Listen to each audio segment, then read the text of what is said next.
Hello, I'm Tabitha, and welcome to my channel, We the Foxen. Today, I'm going to be going over 5 books that I read this year that I hated. None of them were published this year, but I read them this year, and they're just... The level of hate goes up with each book I'm going to talk about. Some of them I just found boring, and others I just really hate it. So this is what we're going to do today. Some unpopular opinions, I'm sure, for some of them. But whatever, this is my opinion. Deal. So the first one I'm going to talk about today is A Farewell to Arms by Ernest Hemingway. And I understand that a lot of people really love Hemingway's work. A lot of people really appreciate the way that he wrote changed literature. But that doesn't make it good. I mean, it was written in 1929, and he was a soldier, and this is all supposed to be about, post-war traumas and stress and everything going wrong when you're hoping and seeing that everything's gonna go right. But Hemingway just says a whole lot.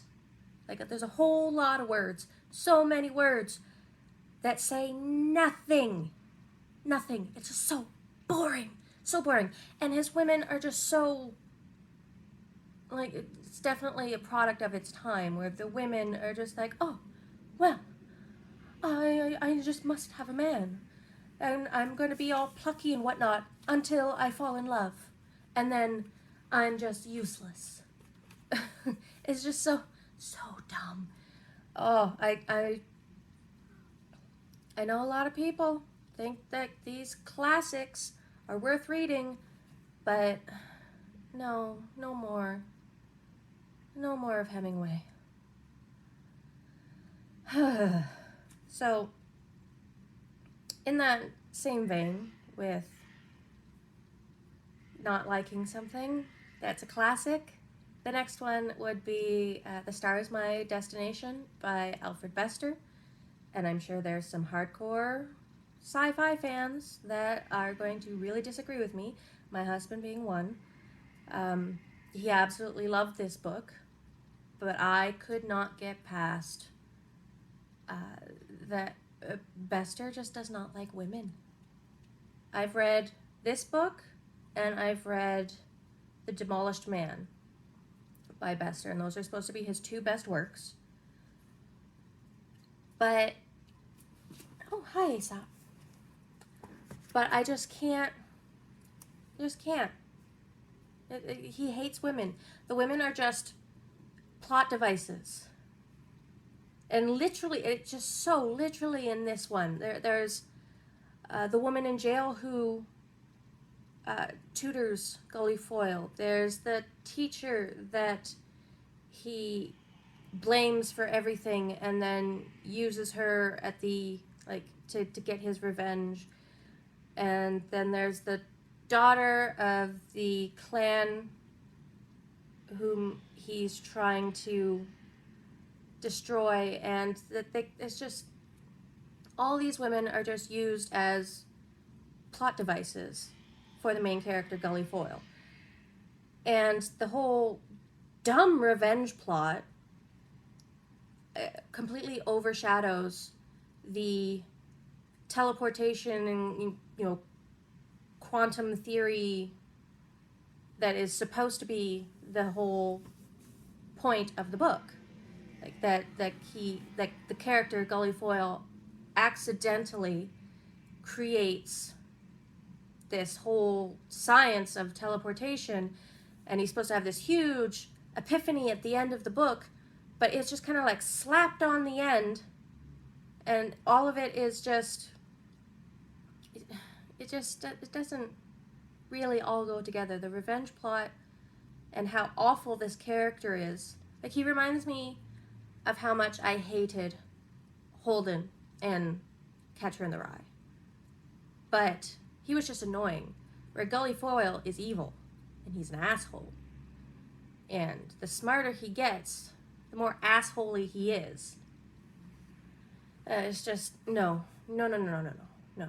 I doubt I will ever again read something by Alfred Bester. And they're supposed to be sci-fi classics. I read them. Sure, whatever. Whereas, like, in The Demolished Man, there was the sense of the 1950s when it was written, the optimism of the 50s. You know, post-World War II, post Great Depression. Like, it's been so much time has passed, and like everything's gonna be better in the 50s, and like we've got the suburbs happening and all this growth and blah blah blah. But in Stars My Destination, it's just this asshole gets everything. Like, some shit happens to him, but he just gets everything, and it's just, no. Never again. Hi, Aesop. And then,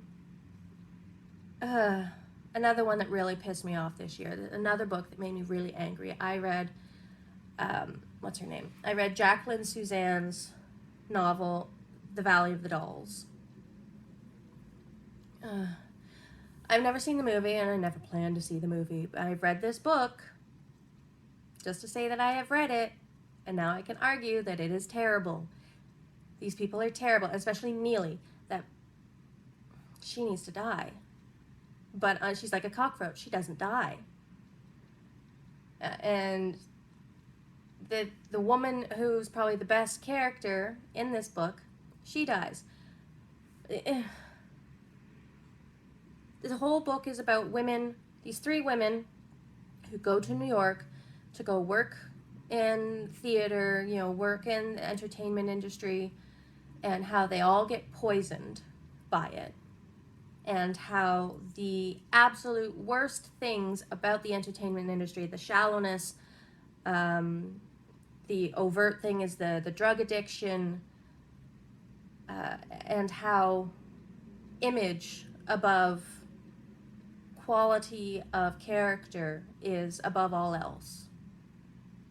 And they're just so annoying. It was written in the 60s, obviously written in the 60s, about characters starting in the 30s, I think. But it's just, oh, so annoying. So annoying. Never again. Again. And getting into more current books, I read finally this year, I read Ready Player One by Ernest Cline. And again, so annoying. I read about the whole controversy with him and his poetry, if you could say that, or spoken word, or whatever you want, about women and just the blatant misogyny and pretty much like incel language about women, and how geek girls are never his type. And you know, this book was pretty much his porn. Like, he made himself both the gatekeeper and the savior. Like, the two characters, like the main character and then the god character that's created this whole game in Ready Player One, those are both Cline. He's made himself the gatekeeper and the savior. And then the one real female character in this is shallow. She has no depth. And she, like, the way that Cline describes her, it's his porn fantasy. Like, I need more. I need more in my sci-fi. And it was an interesting idea that I think in better hands would have been amazing. And you can fight me on this. I don't care. Ready Player One is terrible. And what I've heard about his ideas of inclusivity in Ready Player 2? No. No. Ready Player 1 is terrible. And I saw the movie, and it was slightly better, and it was more inclusive, but not by much. And it's a terrible book. Come at me. I don't care. It's terrible. And in that same vein, I also read the #1 book.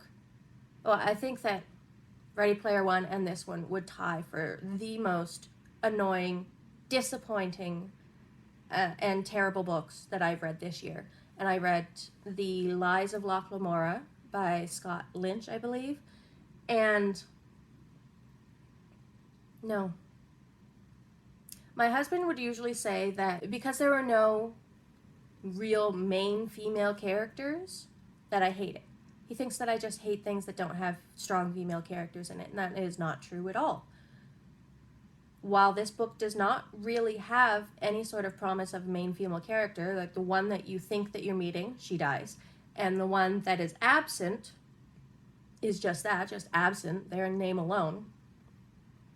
And the male characters, while they try to give them so much backstory, Lynch tries to give so much depth to these characters, and I feel like it fails. Like, this book is bloated, and it's far too long. It took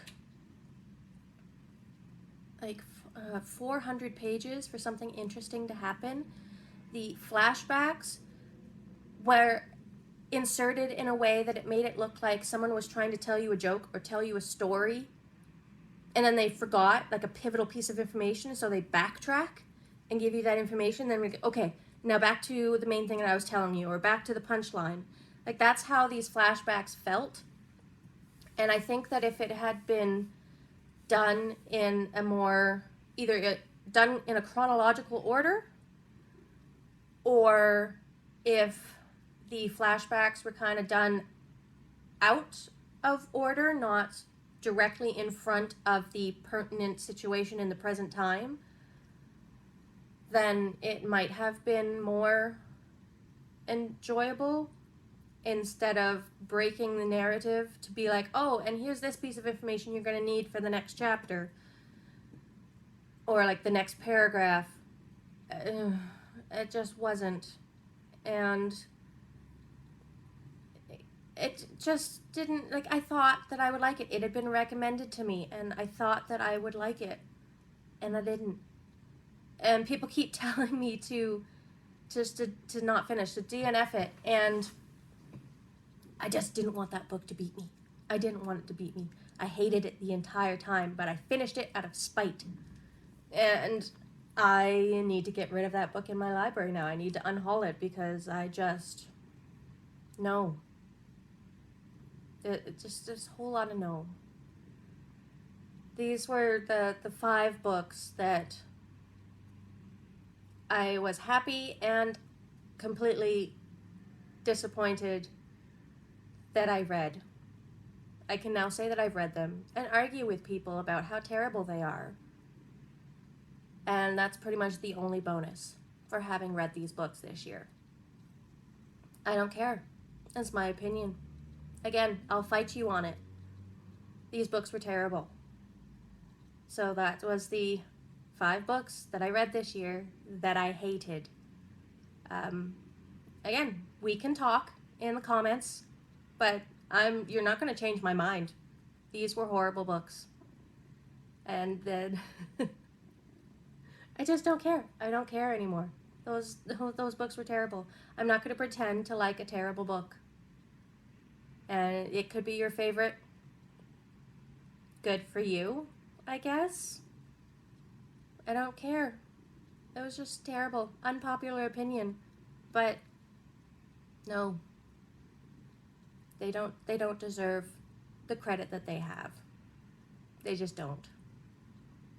Let me know down in the comments what you think. Maybe we'll fight about it. Anyway, thanks for coming by my channel.